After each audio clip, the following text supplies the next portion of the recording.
अस्सलाम वालेकुम 39 news HD के साथ मैं हूं सोनिया इकबाल। नजर डालते हैं आज की हेडलाइंस पर। चीन के वजीर दाखिला ने दासू वाक़े पर जारी तहकीकात पर अपने इत्मीनान का इजहार किया है। वफाकी वजीर दाखिला मोहसिन नकवी की अपने चीनी हम मनसब की एंजन से न्यूयॉर्क में मुलाकात हुई, जहां दोनों रहनुमाओं के दरमियान पाक चीन ताल्लुकात और सिक्योरिटी अमूर पर गुफ्तगू की गई, जबकि इस दौरान कानून नाफिज करने वाले इदारों और चीन के ताउन पर भी तबादला ख्याल किया गया। वज़राए दाखिला की मुलाकात में ट्रेनिंग और जदीद आलात और टेक्नोलॉजी के इस्तेमाल के बारे में भी गुफ्तगू की गई और इस बात पर इत्तफाक किया गया कि चीन पाकिस्तानी कानून नाफिज करने वाले इदारों की ट्रेनिंग और सलाहियत बढ़ाने में ताउन करेगा। वज़ीर ख़ारजा और नायब वज़ीर आज़म इसहाक डार ने आम इंतखाबात से मुतालिक अमरीकी करारदाद के जवाब में करारदाद लाने का ऐलान कर दिया। कौमी असम्बली में इजहार ख्याल करते हुए इसहाक डार ने कहा कि अमरीकी करारदाद के मुकाबले में करारदाद जरूर लाएंगे। हमने नोटिस लिया है और करारदाद का मसूदा तैयार है जो सबसे शेयर करेंगे। इन्होंने कहा कि अमरीकी करारदाद को पाकिस्तान ने मुस्तरद कर दिया है और दफ्तर ख़ारजा ने करारदाद पर फौरी रद्द अमल दिया है। अमरीकी कांग्रेस की ये करारदाद बिला जवाज है। इसहाक डार का कहना था कि हमने गजा पर अपनी वाज़िया पोजीशन दी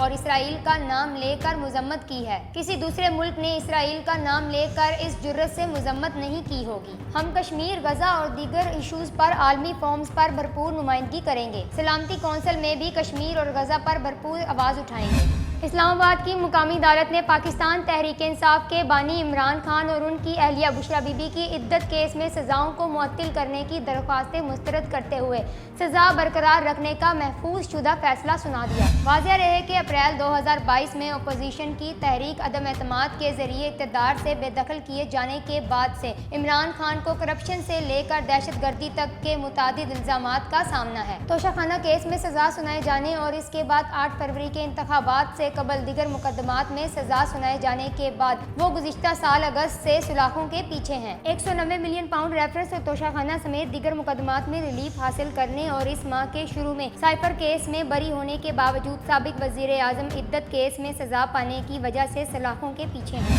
चौधरी शुजात हुसैन और चौधरी परवेज इलाही की मुलाकात में खानदानी ताल्लुकात की बहाली से मुतालिक मुतज़ाद बयानात सामने आ रहे हैं। तर्जुमान मुस्लिम लीग का मुस्तफ़ा मलिक का कहना है कि चौधरी शुजात हुसैन से चौधरी परवेज इलाही ने इनकी रिहाइशगाह पर मुलाकात की। चौधरी बरादरान के दरमियान मुलाकात 2 हफ्ते कबल हुई थी। मुस्तफ़ा मलिक का कहना है कि शुजात हुसैन और परवेज इलाही के दरमियान होने वाली मुलाकात में खानदानी ताल्लुकात बहाल हो गए हैं, लेकिन सियासत अपनी अपनी होगी। दूसरी जानिब चौधरी परवेज इलाही की अहलिया कैसरा इलाही ने खानदानी सुलह की तदरीद करते हुए कहा कि चौधरी शुजात हुसैन का परवेज इलाही की रिहाई में कोई किरदार नहीं है। परवेज इलाही की रिहाई अल्लाह के करम से हुई, अदालतों ने इंसाफ फराहम किया। डेरा बुगटी में बारिश और तूफानी हवाओं के 22 सुई के करीब 132 kV ट्रांसमिशन लाइन के 4 टावर्स गिर गए। कैस्को हुक्काम के मुताबिक 132 kV सुई डेरा बुगटी ट्रांसमिशन लाइन के टावर शदीद बारिश और तूफानी हवाओं की वजह से गिरे। कैस्को हुक्काम का कहना है कि बिजली के 4 टावर्स गिरने के बाद डेरा बुगटी ग्रेड स्टेशन को बिजली की फराहमी मुअत्तल हो गई है। कैस्को हुक्काम के मुताबिक इनके स्टाफ की जानिब से सामान मुंतकिली का अमल शुरू कर दिया गया है, जबकि टावर्स की मुरम्मत, तनसीब और बहाली का काम सिक्योरिटी क्लियरेंस के बाद शुरू किया जाएगा।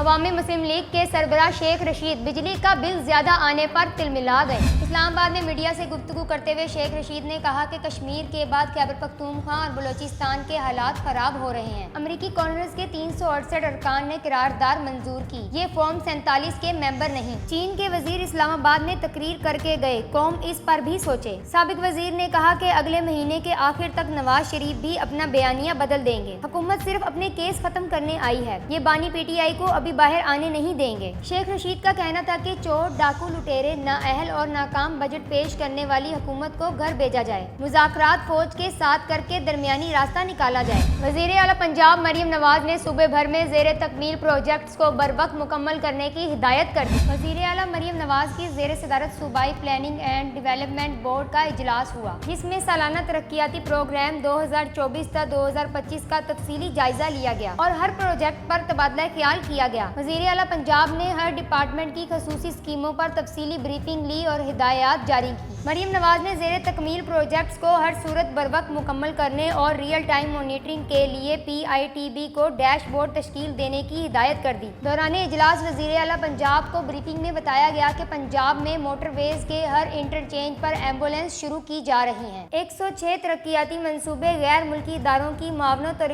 اشتراک کے ساتھ مکمل کیے جائیں گے۔ محکمہ قانون پنجاب نے اسٹینڈنگ کمیٹی برائے قانون کی مشاورت سے مسودہ وزیر اعلیٰ آفس کو بھجوا دیا۔ پنجاب میں پتنگ بازی کی روک تھام کے لیے حکومت نے پتنگ بازی کی ممانعت کے آرڈیننس 201 میں ترمیم کرنے کا فیصلہ کر لیا۔ ذرائع کے مطابق ترمیمی آرڈیننس میں پتنگ سازوں کے لیے 6 ماہ سے 3 سال تک قید اور 5 لاکھ روپے تک جرمانہ تجویز کیا گیا ہے۔ آرڈیننس میں بچوں کے لیے جرمانہ ہوگا، جبکہ بچوں کے والدین کو بھی سزائیں دینے کی سفارش کی گئی ہے۔ صوبائی وزیر قانون صہیب احمد بھرت کا کہنا ہے کہ آرڈیننس میں ترمیم کا مقصد سزا کے حقیقی مستحقین کے گرد گھیرا تنگ کرنا ہے۔ پاکستان کرکٹ ٹیم کے کپتان بابر اعظم کے بعد قومی ٹیم کی سلیکشن کمیٹی کے ممبر وہاب ریاض نے بھی اینکر مبشر لقمان کو 50 کروڑ روپے ہرجانے کا نوٹس بھیج دیا۔ رپورٹ کے مطابق وہاب ریاض نے صحافی کو لیگل نوٹس بھجوا دیا، جس میں انہوں نے صحافی کی جانب سے لگائے گئے الزامات پر 14 دنوں میں معافی مانگنے کا مطالبہ کر دیا۔ وہاب ریاض نے موقف اپنایا کہ 14 روز میں معافی مانگے نہیں تو آپ کے خلاف قانونی کارروائی ہوگی۔ جس طرح اپنے یوٹیوب چینل پر حد کے آمیز بیانات جاری کیے تھے، اسی چینل کے ذریعے معافی بھی مانگے۔ نوٹس کے مطابق وہاب ریاض نے حد کے عزت آرڈیننس 2002 کے تحت اینکر مبشر لقمان کو لیگل نوٹس بھیجا ہے۔ اب تک کے لیے اتنا ہی۔ مزید خبروں اور اپڈیٹس کے لیے دیکھتے رہیے 39 نیوز HD۔